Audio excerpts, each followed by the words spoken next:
Hi friends, ఈ fishes names ఏంటో తెలిస్తే కామెంట్లో పెట్టండి.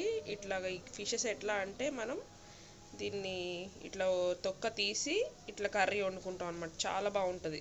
మనకు చూడడానికి ఇట్లా ఉన్నాయి కానీ కాల్చిన కోడికి కాల్చలేని కోడికి తేడా ఎలా ఉంటుందో ఇది అలా కాల్చిన చేప. ఓకేనా? కామెంట్లో పెట్టండి పేరేంటో.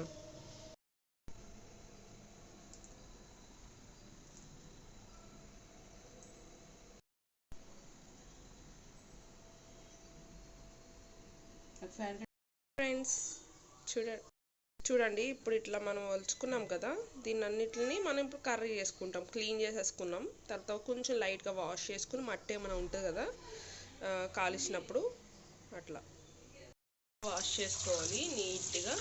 మట్టి ఏమన్నా ఉంటే వచ్చేస్తుంది అనమాట. స్లోగా నీట్గా అట్లా వాష్ చేసుకుంటే ఏంటంటే దాంట్లో ఉన్న మట్టి అంతా క్లీన్ అయిపోతుంది. ఇసుక అట్లా. ఆనియన్స్ ఒక 3 తీసుకుంటాము. ఓకేనా? ఇది ఇట్లా కట్ చేసుకున్నాం మనం. కట్ చేసుకుని ఇప్పుడు ఇన్ని ఆనియన్స్ వేసుకుంటాం అందులో. చూడండి, ఆయిల్ వేసుకుని, ఆయిల్ ఆల్రెడీ వేసుకున్నాము. ఆయిల్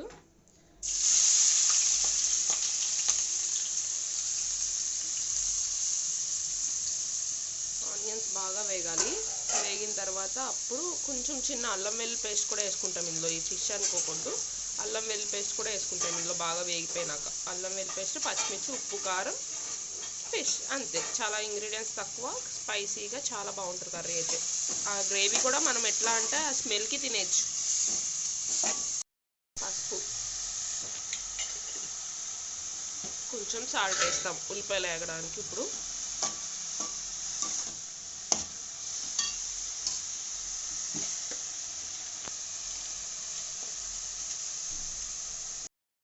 ఆనియన్స్ పేస్ట్ కూడా వేసుకుంటాం ఇందులో. లైట్గా జస్ట్ వేసామని బాగా రోస్ట్ చేయాలి.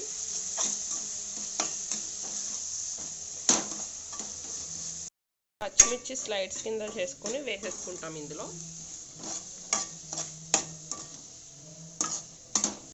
వేస్తాం ధనియాల పొడి, జీలకర్ర వేస్తామా? ధనియాలు జీలకర్ర పొడి కూడా మిక్స్ చేసుకుని అందులో వేసుకున్నాం. ఇప్పుడు మనం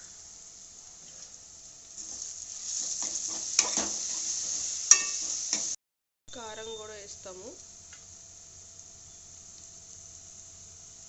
సాల్ట్ ఇందాక వేసేసాము తగినంత, సరిపోతే మళ్ళీ వేసుకుంటాం. 3 స్పూన్స్ కారం పడుతుంది.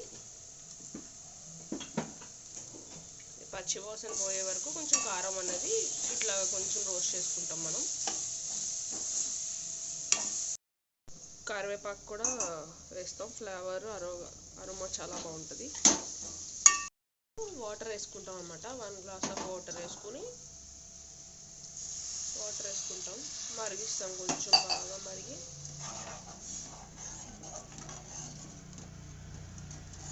వాటర్ వేసినాక ఇవి స్లోగా వదలాలి. స్లోగా. దీంట్లో పుల్ల కూడా పెడతారు ఫ్రెండ్స్. ఎందుకంటే పుల్ల ఎందుకు పెట్టారు అనుకోవచ్చు మీరు. ఇది కాల్చినప్పుడు దానికి సపోర్ట్ కింద ఉంటుంది, లేకపోతే కింద ఇరిగిపోయినట్టు అయిపోతాయని సపోర్ట్కి పుల్ల పెడతారు. చేప లోపల పుల్ల పెట్టి కాలుస్తారు. ఇప్పుడు దీన్ని స్లోగా వదులుతారు అన్నమాట. ఈ వాటర్లో స్లోగా మరిగినాక స్లోగా వదులుతాం అన్నమాట. 5 minutes ఆగి అప్పుడు 5 minutes స్లిమ్లో పెట్టుకోవాలి. అది బాగా మరిగినాక ఇది వేస్తాం.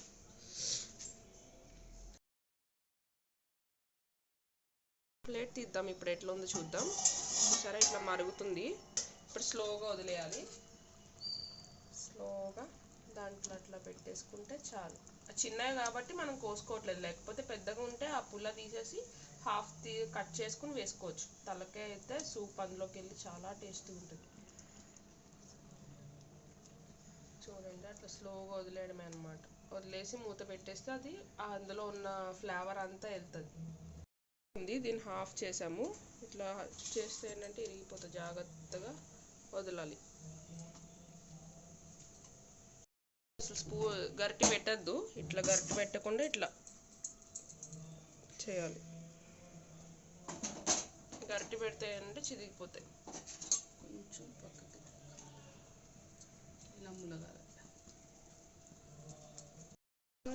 ఇట్లాగా వచ్చిన దగ్గరికి పడింది. ఇంకా కొంచెం దగ్గరికి అవుతే టేస్ట్ బాగుంటుంది. అమ్మ ఇది ఇలానే వండుకుంటారా లేకపోతే ఇందులో ఏమైనా వేసుకుని వండుకుంటారా? బాయిల్ ఎగ్ వేసుకుంటారు, వంకాయ వేసుకుంటారు, ములంకాడ వేసుకుంటారు, చిక్కుడుకాయ వేసుకుంటారు. ఏదైనా కలుపుకుని వేసుకోవచ్చు. ఫిష్లో మీరు షాక్ అవ్వచ్చు ఏమైనా ఇవి వేసుకుంటారా అని, కానీ ఇప్పుడు మేము డైరెక్ట్ ఇగురే వండుకుంటారు. ఇది పులుసు కంటే ఇగురు బాగుంటుంది, పులుసు పెట్టుకోరు, ఇది ఇగురే పెట్టుకుంటారు. దీంట్లో మనం ఏం చేయాలంటే కర్రీ ఇప్పుడు చికెన్ మటన్లో ఎట్లా కర్రీస్ వేసుకుంటామో వెజిటేబుల్స్ అట్లా వేసుకోవచ్చు ఇందులో. అంటే లైక్ కొన్ని ఉంటాయి దీనికి, చిక్కుడుకాయ, కోడిగుడ్డు, లేకపోతే వంకాయ, ఇంకోటి ఏంటి వంకాయ, చిక్కుడుకాయ, ములక్కాడ ఏమైనా వేసుకోవచ్చు, బాగుంటుంది. వేసుకుని వండుకుంటే కాంబినేషన్ బాగుంటుంది. చూడండి ఉడుకుతుంది. ఇప్పుడు ఏంటంటే దగ్గరికి పడిపోయింది గ్రేవీ, లేకపోతే మనం తినాలనుకుంటుంది కాబట్టి గ్రేవీ. కొత్తిమీర వేసేద్దాం లైట్గా. దీని కాంబినేషన్ పక్కన పప్పుచారు పెట్టుకుంటున్నాము. దీని కాంబినేషన్